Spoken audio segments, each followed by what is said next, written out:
ദൈവത്തിന് സ്തോത്രം.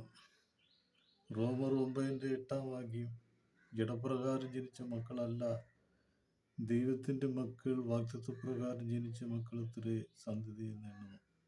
ഇവിടെ രണ്ട് ജനനമാണ് കാണിക്കുന്നത്. ജഡപ്രകാരം ജനിച്ചവരുണ്ട്, ആത്മീയമായി ജനിച്ചവരുണ്ട്. ആത്മീയമായി ജനിച്ചവർക്കാണ് വാഗ്ദത്ത സന്തതിയിൽ നിന്നെന്നാണ് വ്യക്തമായി രേഖപ്പെടുത്തിയിരിക്കുന്നത്. ഇതൊരു ആത്മീയ മർമ്മമാണ്. ഇതിൻ്റെ തൊട്ട് മുകളിലുള്ള വാക്യം കൂടെ ചേർത്ത് വായിച്ചെങ്കിൽ മാത്രമേ കാര്യം മനസ്സിലാകുള്ളൂ.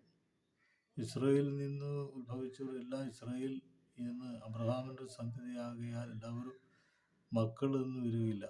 ഇസഹാക്കിൽ നിന്ന് ജനിച്ചവർ നിന്റെ സന്തതി എന്ന് വിളിക്കപ്പെടും എന്ന് പറയുന്നു. യേശുക്രിസ്തുവിൻ്റെ വിലയേറിയ രക്തത്താൽ വീണ്ടെടുക്കപ്പെട്ടവർ ഏത് ഭാഷയിൽ നിന്നുള്ളവരാകട്ടെ, ഏത് പാരമ്പര്യത്തിൽ നിന്നുള്ളവരാകട്ടെ, ഏത് ജാതിയിൽ നിന്നുള്ളവരാകട്ടെ, ഏത് വർണ്ണത്തിലുള്ളവരാകട്ടെ, ദൈവം അവർക്ക് നൽകിയിരിക്കുന്ന സ്ഥാനം സന്തതികൾ അഥവാ ദൈവമക്കളെന്ന് എണ്ണിയിരിക്കുന്നു. യോഹന്നാൻ 1:11-12 അവൻ സ്വന്തത്തിലേക്ക് വന്നു സ്വന്തമായവർ അവനെ കൈക്കൊണ്ടില്ല. അവനെ കൈക്കൊണ്ടവർ നാമത്തിൽ വിശ്വസിക്കുന്നവർക്ക് ദൈവമക്കളാകുവാൻ അവൻ അധികാരം കൊടുത്തു. 1 യോഹന്നാൻ 3:1-2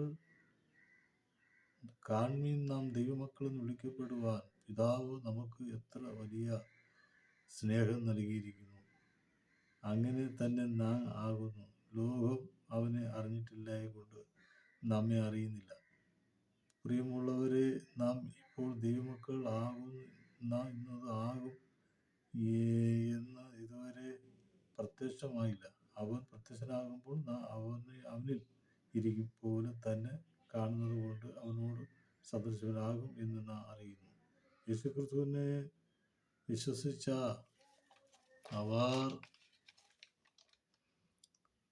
രക്ഷകനും കർത്താവുമായി ഹൃദയത്തിൽ സ്വീകരിച്ച അവിടുത്തെ കൽപ്പനകൾ അനുസരിച്ച് സാക്ഷിയായി ജീവിക്കുന്നവരെ ദൈവം തൻ്റെ മക്കളായിട്ടാണ് എണ്ണിയിരിക്കുന്നത്. ഇത് വെറും ഒരു സ്ഥാന പേരല്ല. സകല അവകാശത്തോടും സ്വാതന്ത്ര്യത്തോടു കൂടെ സ്വർഗത്തിലേക്ക് ദൈവത്തിനെ അബ്ബാ പിതാവെന്ന് വിളിക്കാനുള്ള പരിശുദ്ധാത്മാവിനാൽ നമുക്ക് നൽകപ്പെട്ടിരിക്കുന്നത്. നിങ്ങൾ മക്കൾ ആകിക്കൊണ്ട് അബ്ബാ പിതാവ് എന്ന് വിളിക്കുന്നു.